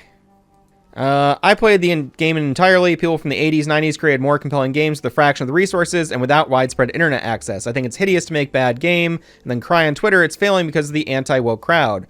People notoriously don't care about DEI when the products aren't a fuming pile of dung. To justify none buying the game, you have two options. Everyone hate direct inclusivity, or Dustborn is appealing to none and is a bad game. Developers could at least own up to the L instead of being maniac on Twitter. Sadly, their names will never be cleansed from this project, given their reactions on Twitter. I don't see a future for them in the industry if they care to sell some copies. I didn't see any maniacal behavior from them on Twitter. I actually openly criticized them for their lack of defending their own game. Personally, I like Dustborn. I wouldn't call it a great game, but it's nowhere near as bad as people make it out to be. Alright, there's a lot of conversation here that I don't want to be a part of. I also gave it a chance, but even past the gut reaction and woke aspects, I still found it poorly written, thematically confused, nonsensical, as if no one had edited the script. The characters are unlikable, save for Theo and the veteran that joins later on, with the cast getting so bloated that it's hard to get invested in anyone after a while. Other games with big casts tend to give every character time to shine, even if they become background decorations after that, unfortunately common in JRPGs. But in this case, we're constantly told, not shown about Eli being this and that. Ophelia feels like a plot device with zero personality. Nai is honestly a disgrace to humanity all around. The little girl is nothing but a plot device, etc. The music is frankly terrible, which is weird in a game that puts so much focus on it. I've met middle school kids with better compositions than whoever came up with that. The last song is especially atrocious. I had to mute it whenever it came on because I couldn't handle the secondhand embarrassment. The best one is the first one, which, by the way, includes lyrics about newborns and back to back, which is not really...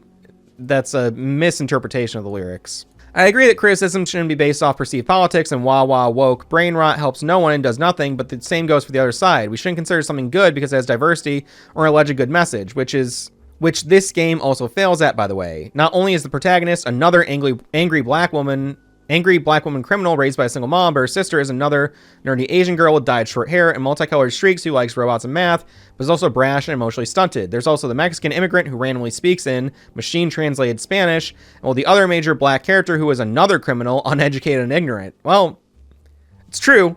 That's why this isn't real diversity. It's barely any better than racist cartoons from their side, almost like both extremes are mirror images of each other. Terrible game, terrible presentation, terrible marketing, terrible response to criticism, easy target. It is what it is. At least they got EU money that couldn't be used to feed the homeless for months. Yay for equality. I think you're being a bit harsh on it, but I do agree that they could have gone for less extreme caricatures when it came to the cast. What the fuck is going on with this? There we go.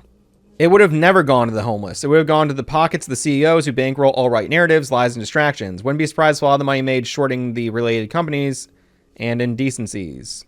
A lot of them made money shorting the related companies and indices. Okay.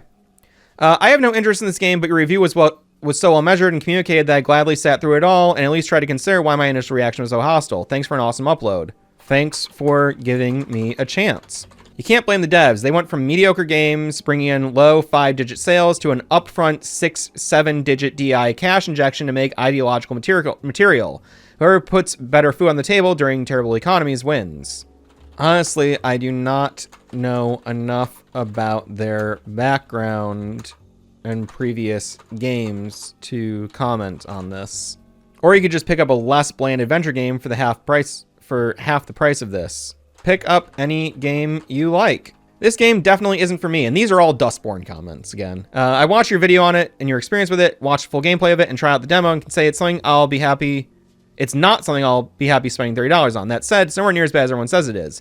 It definitely does have elements of what people are complaining about, but there's also a lot of things being attributed to it that just aren't true. I think a lot of what comes from people being media illiterate and not being able to discern that a character being a piece of shit or doing controversial things are endorsement of that behavior from the creators, or even if the character is the protagonist.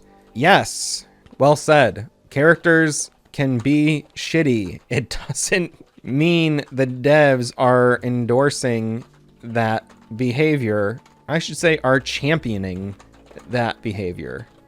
I don't have an hour to watch this today, but hearing that you liked it makes me happy. I don't like it. In fact, I put it on ignore on Steam, but it's at least nice to have at least a few people like bad games. I love a lot of bad games. Oh, where'd it go? It's true. The Kyle Rittenhouse game wasn't paid for with tax dollars. I'm gonna need to do some research to verify your claim. Wow, you were either the demographic, woke and believe in this nonsense, or took a huge bag to lie about the game. This game is woke and you can't say otherwise. The devs said it was made because of the 2016 election. I'm just an open-minded gamer. But I can't blame anyone for not liking Dustborn. I can't. If you don't like the game, you don't like the game. What do you want me to say? This whole game is disingenuous. Maybe. I don't think it is. The devs seem pretty dedicated to it. It's also hateful towards Christians, but super respectful towards Muslims. The player is encouraged to prank and bully Theo while he's praying. When Sai is praying, paxing him and walks past her to get to the bathroom, and blocking bathroom access to a pregnant woman is something that doesn't end well, IRL. Huh. I didn't note that, but maybe that's true. I'm glad this game flopped. It deserves its failure. You can put gold flakes on a plate of dog turds, but it's still dog turds. Why put the turds on a plate to begin with? So, I have to interrupt you in response. I'm not sure what the proper tone or proper use is. The point of communication is to convey an idea, yet my instincts are to go drill instructor. As the meme of the guy in the guillotine goes, you may think you don't care about politics, but politics certainly cares about you.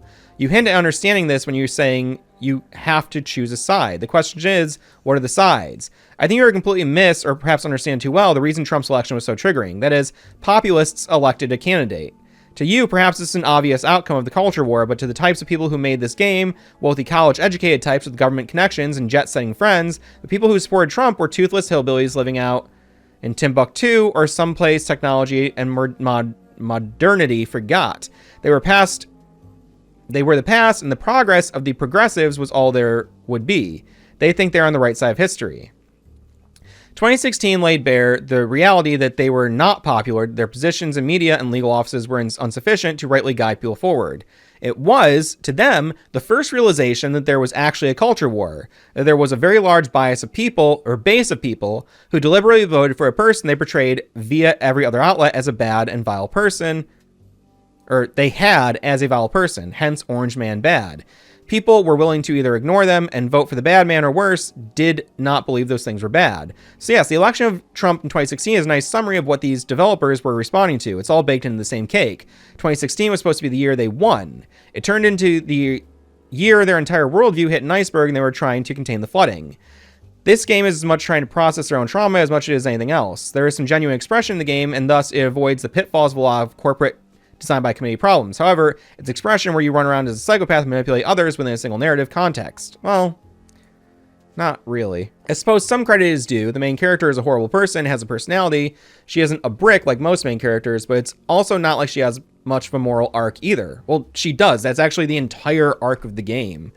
That doesn't say every game must be a heroic one about a champion of justice or anything, but when a studio getting government grants publishes a game about being a manipulative sociopath, going around getting people to fight each other and riot while singing songs about being aliens, migrants, and being the end of existing society, kind of hard to act surprised by the result. If I want to play a punk rebel game, Jet Set Radio hits a spot, is far more tactful in its message or theme, has political relevance to the idea of order versus liberty in society, or I can play Shadowrun if I want magic spies. This doesn't really bring anything new to the table except for its on-the-nose messaging and about current political events, and much like they did in 2016, they radically overestimated support for their agenda. Well, as another saying goes, money talks and BS walks. It will be interesting to see how people align when the deep pockets funding these sorts of games are pulled inside out. I'm late to reply here, but I just read your comment. In my opinion, the left in 2016 were hoping to win the culture war, but many mainstream progressive and liberal ideas were presented to people without giving them any sort of real, deeper convictions and core beliefs to hold on to. It was more of an opposition to another ideology rather than a movement rooted in personal convictions. Yeah, I don't know. I mean, that's how I feel. I feel like a lot of the left and a lot of leftists, especially I know a lot of people, I guess here's a good way to put it. A lot of people I know who became Trumpers were big Bernie Sanders guys before that. And before that, they weren't political at all. They kind of just like went from one thing to the next. And I don't think at any point they actually have like gone like, okay, am I really like aligning myself with a politician or an ideology or a party that I can really fully 100% believe in? And it actually goes like, you know, is it actually in line with my deeper core convictions and values? I think a lot of people actually don't have deeper core convictions and values. I think a lot of people are just trying to get by. And, you know, they're being swayed by, you know, political parties who ultimately in the end are, you know, all kind of colluding to be the part of the same big fucking thing. And it's all just theater to me, you know? So there's a lot more going on than I could ever encapsulate in a YouTube comment, but it's hard for me to see any big US politicians as all that different from one another, despite being in different parties. It's all theater to me. I can't get too invested in it, even though I know their activities will impact my life. For me, it's like worrying about the weather. I can prepare, I can adapt, but it's largely out of my control. As for the protagonist of the game, she does have an arc and has to directly come to terms with the effects of her actions. All of that running around and manipulating people bites her in the ass, and she has to reckon with that on many different levels by the end of the game. It's not a great game, but it's nowhere near as bad as one might think it is given the backlash it received. I see. If I have to right click. Anyway, also look for the what is this? Also look for the game Against Drog and Trump. I'm not sure what you mean. No one wants to buy this. It can be a success without selling good, and when you got these kinds of characters, good luck selling. I bought it. Although to be true, you know, I bought it because I was curious why everyone said it was so bad, you know?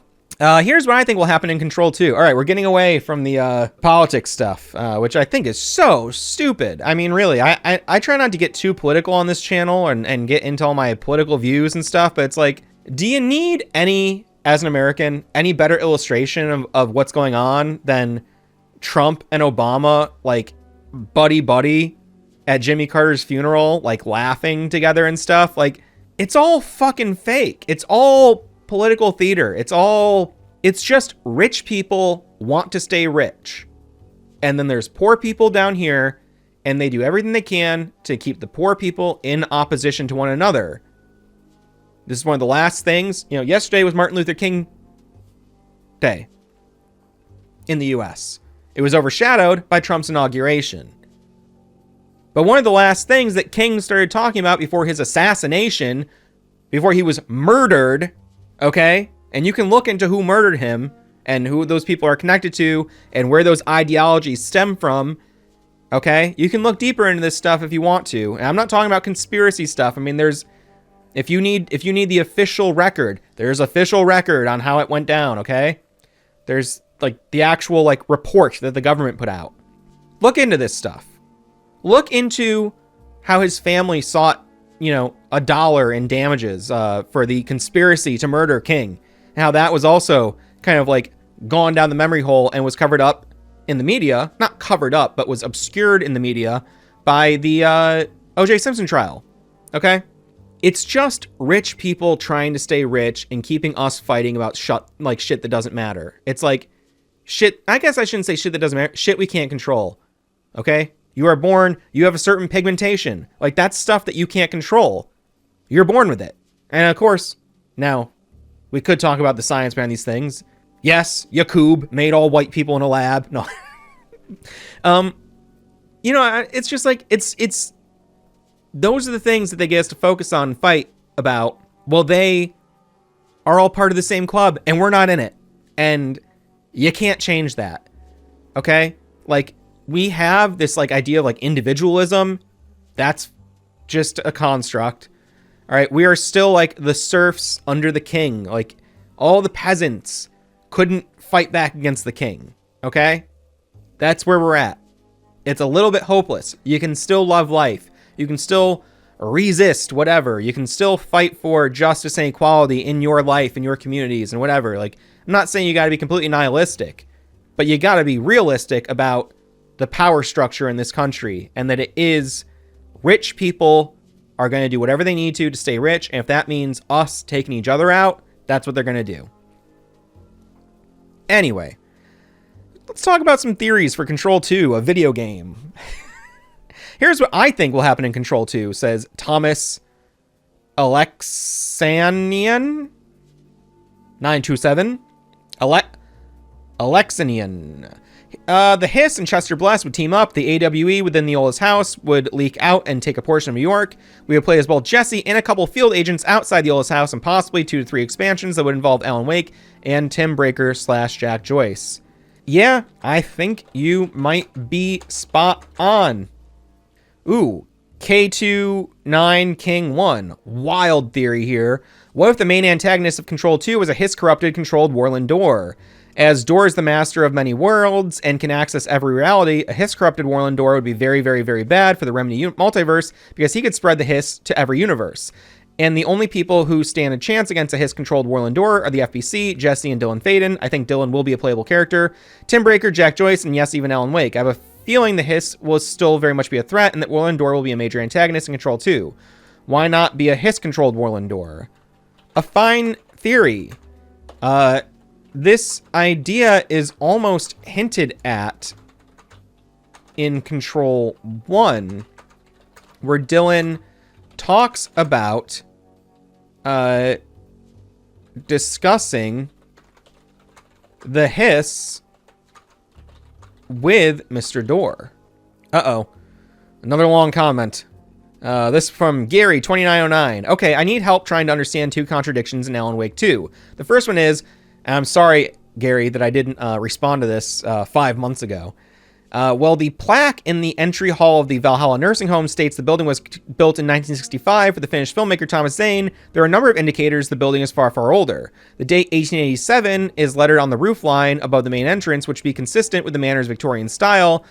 Date marks like this often note a building of historical value. A newspaper clipping in the basement indicates Thomas Zane had purchased the old manor house outside town, which means the building existed well before his and Barbara's arrival in Bright Falls. So that's one thing that contradicts itself. I just put it down as Alan's story changing things, but what I need help understanding is the second contradiction. I didn't know if you think this is a mistake by Remedy or if it's on purpose, this will mean something in the story.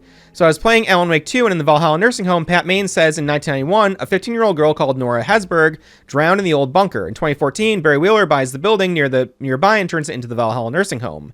Then, after Tor goes into the overlap, if you go to the front porch where the old people are, and talk to them, a woman will say, I think Tor and Odin got this place cheap because a girl drowned and the place is haunted. This confirms the building was turned into a nursing home years after the girl drowned. The problem starts when I went through the overlap because in the bunker there's a newspaper that says the local girl, Nora Hesberg, age 15, who went missing on Saturday of last week, was discovered dead in the sealed underground bunker near Valhalla Nursing Home in Bright Falls. The girl is said to have drowned in 1991 multiple times in the game, and this newspaper is talking like it was only written a week later. So how do we know the building is called Valhalla Nursing Home when it wouldn't have been named that until 2014? Is this a mistake by Remedy, or is it done on purpose? Because I think it's a mistake, because the first contradiction... Okay. Damn. Good... Dude. Good catch. Personally, I think it was a mistake. I am currently replaying the game, so I will keep this in mind as I explore that area again. Sorry for the very late reply. And again, I feel so bad. I mean, God, how far back do these comments go? You know what? Let's go down and see how oh my God, 9 months ago? Oh no. Oh no. Have I really been not answering comments for over a year? Oh, this is killing me. Oh no, this is so many more than I thought. Oh, what the fuck? Okay. Oh, some of these are comments I ignored on purpose. All right. Well.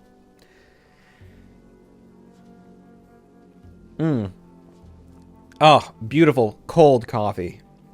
Where was the playing exactly? It's difficult to even tell. They should have stayed quiet. Completely pointless to show. God, I hope the game has more actual depth gameplay than this, and far more than HB1. Did you wind up trying Hellblade 2? I have not yet. I don't know why I thumbs that down. It's not really that bad. Gameplay. Gameplay. Oh, here's an argument. Oh, no, okay, I remember this. All right. Ooh, some of these are long threads. Yeah, I'm going to be waiting for a mod to fix the race swap. No money is from me. Psh. I thought I responded to this guy. This guy, Gaming Doppelganger 1414, really does not like the way the flashlight mechanics changed between Alan Wake 1 and 2. Talked to him about it a bunch over the years. After finishing Alan Wake 2 and looking back now at 5, I think we all understand the reasons behind this change. What was it? Saga Anderson by Disney. All right. LOL, Saga was white. Not officially. See, this is the kind of thing I don't want to really respond to this. In this concept video, she was. It's true. Game's got a lot of issues. I found Saga's story and characters so great. When I got to Wake, it was like playing Abby in The Last of Us 2. It was jarring. Plus, that ending blow. Can't please them all. What does this say? Translate to English. Please add Saga Bleach. Alright, you know, I am just going to remove that. I don't like to censor people, but also it's just like, you know, and if they change her back to white for Alan Wake 3, people will be mad again. People will always find a reason to be mad. I think I'm the only one that sees something about Alice Wake and that there's two Alices, Alice Wake and American Nightmare, and Alan Wake 1 is different to the one seen in Alan Wake 2. Alan states this isn't the story you want to know or something like that. I also think Alan is trapped in the house under Cauldron's Lake. He hasn't moved at all from there. Everything we see in Alan Wake 2 is not real at all. It's Mr. Lake showing us how the dark place deceive anyone who's in the dark place. I will stuck to everything I ever wrote on Gaming University YouTube, but I can't make another theories until I've walked through Alan Wake 2. Heart. Nightmare Reaper is a roguelite. Of course, it has procedural generation. It wouldn't be a roguelite if it didn't. Multiple runs would be much more repetitive if it didn't. Roguelites are about randomness, building, crafting. Totally. I don't know if that's in response to something I said in the video. I prefer this Saga Anderson True Nordic Girl, but it's okay. Glad that it's okay for you. I am more confused with all this theorizing than I got any answers to BH. LOL. Some of my thoughts and a question. Scratch is Dark Place taking over a given human. Easy as that. Doesn't matter if it's Alan, Casey, or whatever. It can lay dominant or activate. When it activates, it does a thing, and you don't have memories of it.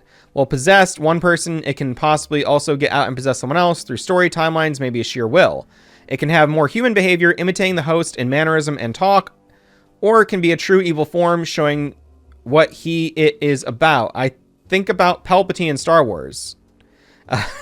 We see this in Barbara Jagger talking very calmly and logically to Alan, and Scratch here being an animal with sole purpose to get Clicker and end the world. Also, Tom told Alan that he got contact with a Scratch and that he was writing, and that his writing was pure art. In that form, I doubt Scratch was manifesting as pure sole purpose evil. We were fighting in the game as Scratch boss. Many things are because of pure Alan's and dark story effects. I think people are making too much meaning into something that are just stories, and God knows how much iterations can really get confusing when comparing to real events. I have more questions about Tom, but Tom was maybe just written here by Alan to guide him, while Dark Presence was putting its spin into it, adding weird stuff, horror stuff. Nightingale is taken, I think, from the beginning. He experiences the world almost the same world experiences him, dark and dangerous. I agree with this. That's why Taken fight for their lives, killing monsters, having distorted reality by Dark Presence, influencing while experiencing themselves as normal, and world around them going crazy trying to kill them. While they are talking gibberish, they are maybe talking very normal in their heads, just like Nightingale did. To support this theory, you have Bakers, who said that Nightingale was shouting something strange to them, while he was saying something calmly and relaxed, yet frightened English. That's a great point. Spiral, I think, is about moving slowly to a predetermined end with constant contact with the past, repetitions with some changed moving to the present and future, and the future having contacts from the future and echoes. I don't know about echoes, TBH. Alan said that he thought they were inspirations, then he said they realized they were more than that. But what exactly? I think these are just premonitions of already written stories, again, not being real, just already written. Now the question, I'm confused about Doris saying about Night Springs being a nice distraction. Distraction from what? Hi. Sorry for the very late reply. In my opinion, Night Springs was a distraction from Alan's true purpose, writing to escape the dark place and becoming the master of many worlds. It seems like Dor willingly went along with Alan on the Night Springs journey, which we finally saw in the DLC episodes. Lex Radu said, I was thinking today about Alice saying that Alan returned, that, quote, he's always here now and he's angry. My paraphrasing, as well as it's not a lake, it's an ocean, means I came to two conclusions. A lake is an enclosed space inside a space, but an ocean is an open space between other places, continents, countries, etc. Therefore, Alan's realization is that the dark place is not another reality, but the space, the overlap between realities, which should also explain Alice sees and interacts with Alan between 2010 and 2013, because he's traveling in Noir York. He's actually overlapping with the real New York, appearing on the actual real-world streets, looking like a Taken, where Alice photographed him. 2. American Nightmare happened in Arizona, outside the dark place, specifically in the overlap as the episode was shooting in the real world, hence why the scenes with Scratch are in live action, and look like behind-the-scenes footage on a film set, and not knowing Scratch was Wake, it means he did not kill those cast members. At the end, he did get out and reunite with Alice. His first draft of Return worked, but being the perfectionist he is, deep down he didn't want to believe Return to be a pulpy horror story with a happy ending is what got him out, and it would feel like he regressed back to the pulp noir fiction of the Alex Casey novels, and thus wrote himself back into the dark place to finish Return as a true horror story. I like that theory a lot. And this is exactly what Dor meant by Alan liking to make things hard for himself on purpose, why he specifically mentioned Night Springs, the American Nightmare draft of Return. Although, I think Night Springs, in the context of Alan Wake 2, was the Night Springs DLC episodes, which, at the time of this comment, we hadn't yet seen. And it's especially clear as I'm rewatching Jordan's playthrough of American Nightmare that every time the loop restarts, he's emerging from a dark cloud as if through an overlap into the real world. I love these theories. Great stuff. On our Answering Alan Wake 2 questions, where we took questions from people, and Charlie from Kranitoko and Dean at Gaming University and I all tried to discuss these things. We had no real answers. I would assume that Tom Zane has written Alan Wake so he can escape from Dark Place, but Alan wrote Saga to his story, and now Mr. Dor isn't happy. because of his relationship to Saga. Also, Control 2 most likely gives more info about Jesse Faden. I think Jesse's reality is somehow leaking to Alan's and Saga's reality through Ocean View Hotel or something. Also, how big of a role Alice has in next Alan Wake game. Good stuff. A story about a bunch of creative crazies, it's so Inception. It's a spiral, not a loop. No wonder the story had to be insanely well put together. I'm a new fan of the series and wished I was there from the beginning. I've come to love watching these games like movies, coming from the dark anthropology series to this and so forth. Props to your professional insights that shed light to 95% of my questions. Gameplay like these get people like you who analyze it well and who has time to. Thanks. Thank you, Queef. That's from Queef is a funny word.